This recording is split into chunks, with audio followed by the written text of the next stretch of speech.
Hi Year 3, now it's my turn to read our Year 3 class reader book, You Ain't Seen Nothing Yetty.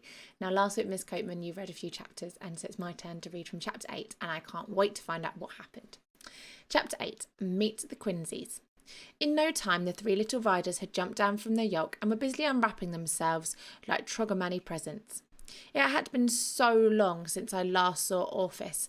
I barely recognised him. His brown fur had started to go grey around his chin, and it was much longer and wider.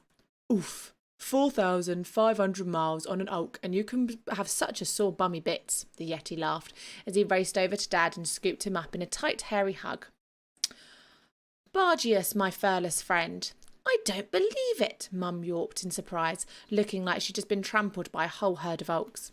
Is it really you? She spluttered, wiping snow off her face. We had no idea you were coming. Dad shot me a cheeky wink. We made it, the tallest Yeti boomed in the voice which was growlier than Orifice's. He pulled the scarf down around her face and smiled sweetly. It was Orphis' wife, Unga.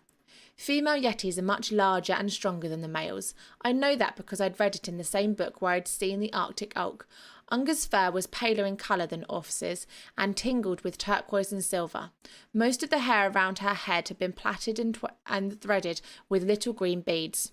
Rainy, Ugana said, chuckling to herself and flinging her massive arms open. Come here and give me a squelch. Not my noggin, said Orifice as he put Dad down and turned his attention to me. This can't be Frankie. Yep, I said, barely able to stop grinning like a Trix weasel.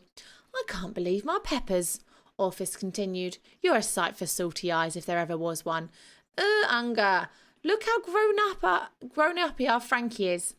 Keeping Mum in a great big Yeti hug, Unga glanced over to me and practically screamed. Oh my, the last time I saw you, Frankie, you were a twinklier than a twiggler. Where's little Zingri? Dad said, hopping about with overexcited puppy. You ain't so lucky anymore, Bargius, Officer said. He reached out and pulled the smallest figure towards us. This way, lovingly. The little Yeti was still wearing a blanket pulled right up over her head with eye holes cut in, but Unga quickly yanked it off.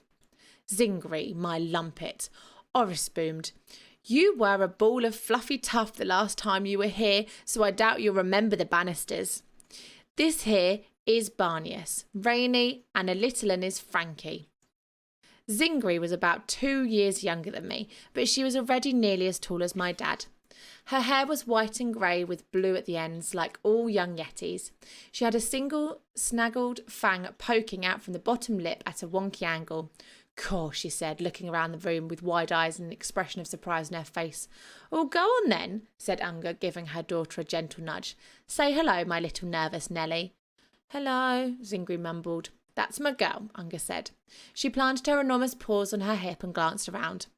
Well, here we are the Nothing to See Here Hotel. What a Trogamani treat. I could tell by Zingri's face that she'd never seen anything like our hotel before. She peered up the frozen spiral staircase and, the sky is wrong, Zingri yelped, and then darted behind Unga's legs. Ha ha, Officers hooted. Boggle my brains, I clear forgot. Poor Zingri ain't seen nothing, never heard of a ceiling before. So we'll have to find out what happens to the Yetis in the Nothing to See Here Hotel. Tune in again for tomorrow for our next chapter. Bye guys.